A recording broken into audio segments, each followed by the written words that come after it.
नमस्कार, शुभोदय बच्चों। आप सभी का हार्दिक स्वागत करता हूँ अपनी हिंदी कक्षा चैनल में। आज हम राजा बदल गया पाठ का अगला भाग पढ़ेंगे। पिछले वीडियो में हमने आधा भाग पढ़ा था, तो उसको हम इस सेशन में पूरा करेंगे। सबसे पहले हम एक बार पुनः स्मरण करेंगे कि हमने क्या-क्या पढ़ा था। పిల్లలు మనం గత వీడియోలో రాజా బదల్ గయా పాఠం సగభాగం చదువుకున్నాము. ఈరోజు మిగతా సగభాగం చదువుకుందాం. అయితే ఏం నేర్చుకున్నామో ఒకసారి గుర్తు చేసుకుందాము. నేను హిందీలోనే చెప్పడానికి ప్రయత్నిస్తాను. మీరు కూడా దాన్ని అర్థం చేసుకునే ప్రయత్నం చేయండి. एक लड़का था और उसका नाम क्या था? राजेश था और वह जंगल में जा रहा था। रास्ते में उसको क्या मिला? एक सोने का सिक्का मिला। तो सिक्के को उसने क्या किया? एक साधु को दिया। एक साधु महाराज मिले तो उन्हें दिया। लेकिन साधु ने क्या कहा? बेटा, ये हमारे लिए नहीं, तुम किसी गरीब को दे दो तो वह अपना पेट भरेगा उससे। ये कहकर साधु ने उसे एक सलाह दी।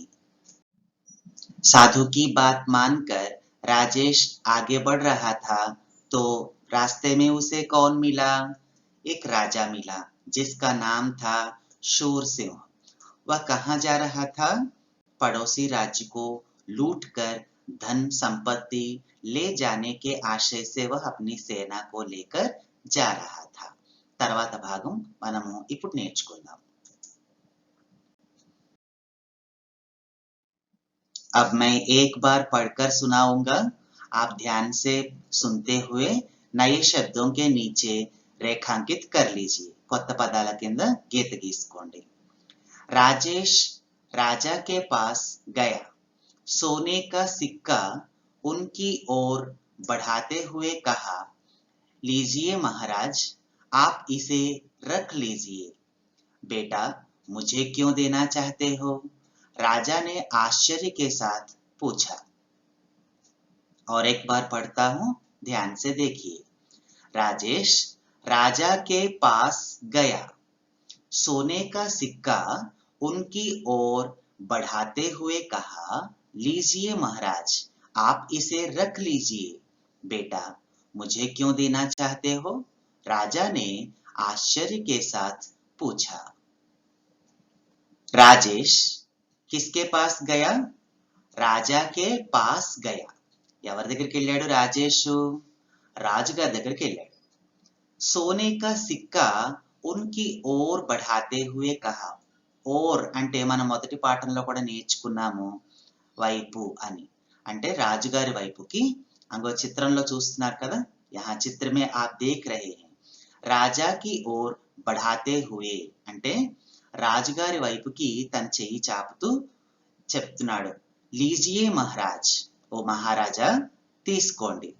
आप इसे रख लीजिए, మీరు దీన్ని మీ దగ్గర పెట్టుకోండి, అట్టే పెట్టుకోండి.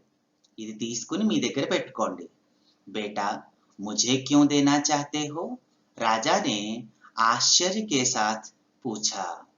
అయితే రాజుగారికి అర్థం అవ్వలేదు, ఈ అబ్బాయి ఎందుకు తన దగ్గరికి వచ్చి ఇలాగా ఒక బంగారు నాణాన్ని తన వైపుకి చాపి మీ దగ్గర పెట్టుకోండి, ఉంచుకోండి అని అంటున్నాడో అర్థం కాలేదు. అప్పుడు రాజుగారు అడిగారు, బాబు, నాకెందుకు ఇవ్వాలని అనుకుంటున్నావు అని. ఆశ్చర్య కేసాత్. కేసాత్ అంటే తోడుగా, మామూలుగా. ఇక్కడ తో. బాబు, నాకు నువ్వు ఎందుకు ఇవ్వాలని అనుకుంటున్నావు అని ఆశ్చర్యంగా అడిగారన్నమాట.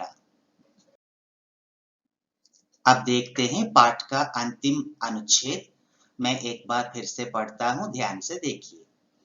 महाराज, एक साधु ने कहा था कि जो सबसे गरीब दिखे उसे यह सिक्का दे देना. राजेश करुण स्वर में बोला, मैं राजा हूं राजा, मैं तुझे गरीब लगता हूं? राजा क्रोध में बोला, महाराज, यदि आप अमीर होते तो दूसरे देश को लूटने के लिए इतनी बड़ी सेना लेकर क्यों जाते? राजेश की बात राजा की समझ में आ गई. उन्हें अपनी गलती का एहसास हुआ. राजेश की प्रशंसा करते हुए उन्होंने सेना को वापस लौटने का आदेश दिया. उस दिन से राजा ने अपनी संपत्ति जनता की सेवा में खर्च करना आरंभ कर दिया। दूसरी बार भी पढ़ता हूं, इस बार अच्छी तरह से अर्थ को भी समझते हुए सुनिए। ఈసారి భావాన్ని గ్రహించుకుంటూ జాగ్రత్తగా వినండి। महाराज, एक साधु ने कहा था कि जो सबसे गरीब दिखे उसे यह सिक्का दे देना। राजेश करुण स्वर में बोला। मैं राजा हूं राजा, मैं तुझे गरीब लगता हूं? राजा क्रोध में बोला। महाराज, यदि आप अमीर होते तो देश को लूटने के लिए इतनी बड़ी सेना लेकर क्यों जाते? राजेश की बात राजा की समझ में आ गई। उन्हें अपनी गलती का एहसास हुआ। राजेश की प्रशंसा करते हुए उन्होंने सेना को वापस लौटने का आदेश दिया। उस दिन से राजा ने अपनी संपत्ति जनता की सेवा में खर्च करना आरंभ कर दिया। ఇప్పుడు ఈ పారాగ్రాఫ్ లో మనకి వచ్చిన కొత్త పదాలు ఏంటో తెలుసుకుందాం। దిఖ్నా అంటే కనిపించుట, లూట్నా దోచుకొనుట,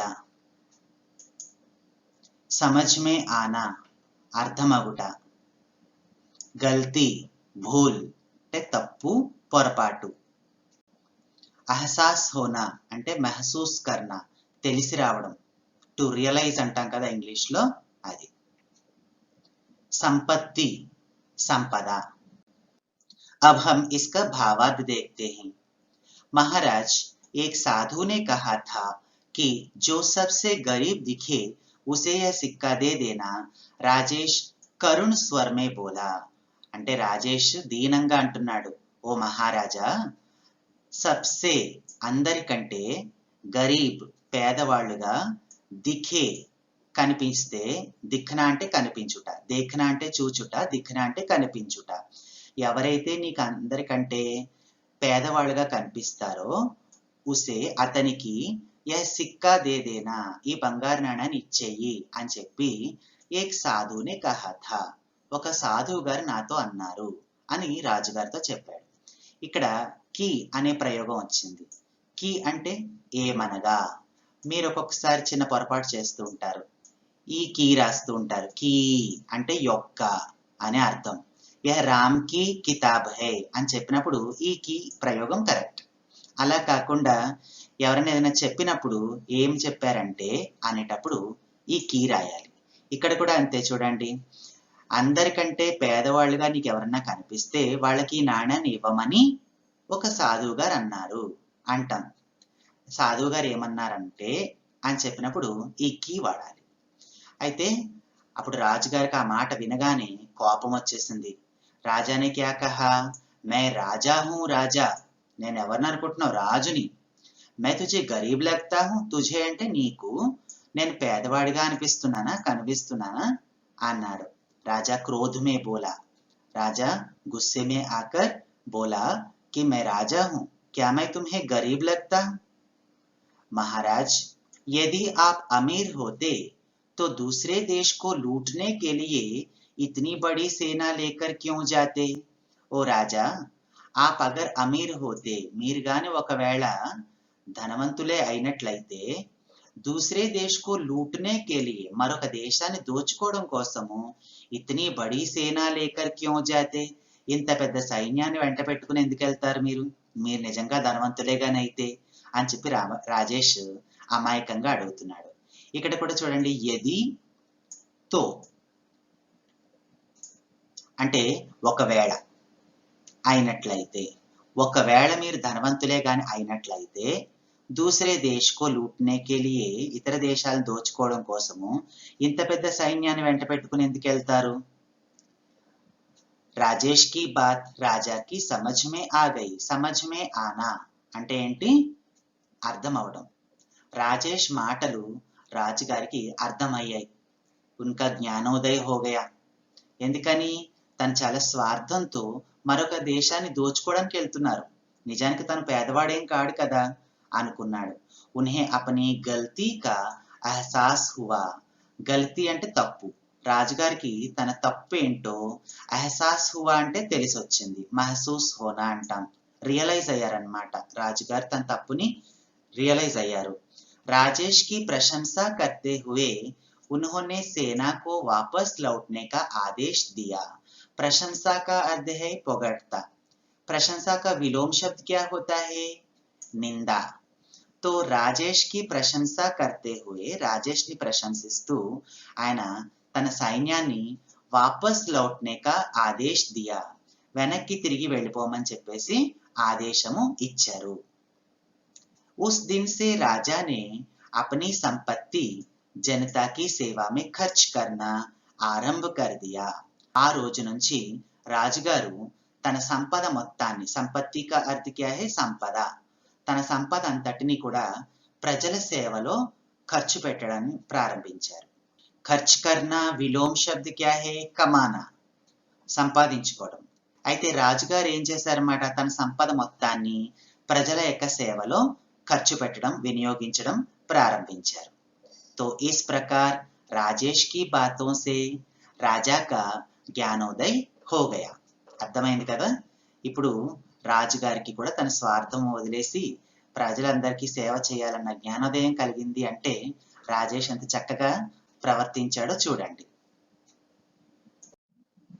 ఇప్పుడు మనం పాఠాన్ని ఒక్కసారి పునశ్చరణ చేసుకుందాం. రాజా కా నామ్ క్యా థా? రాజుగారి పేరేంటి?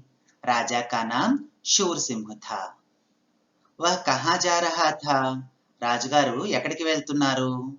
రాజా పడోసి राज्य पर आक्रमण करके उसे लूटने के लिए जा रहा था. राजेश ने सिक्के का क्या किया? రాజేష్ నానా ने ఏం చేశాడు? రాజేష్ ने वह सिक्का राजा को दिया.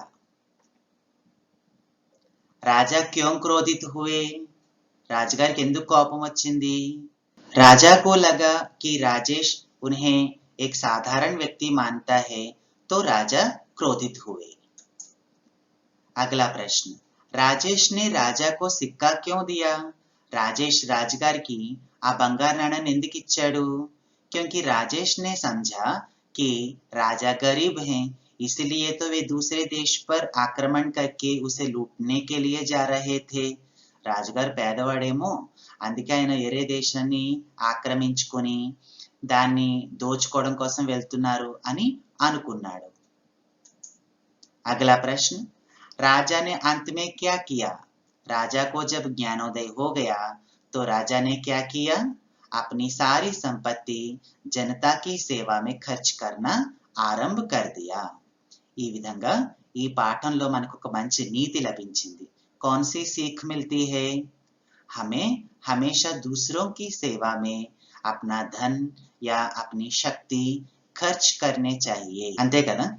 మన దగ్గర ఉన్నటువంటి ధనాన్ని, శక్తులని ఇతరుల సేవ కోసము మనం ఉపయోగించాలి అనేది ఈ పాఠం ద్వారా సందేశం లభిస్తోందన్నమాట. तो बच्चों, इस पाठ को अच्छी तरह से समझ लेना. फिर अगले पाठ में मिलते हैं. बहुत बहुत धन्यवाद. नमस्कार.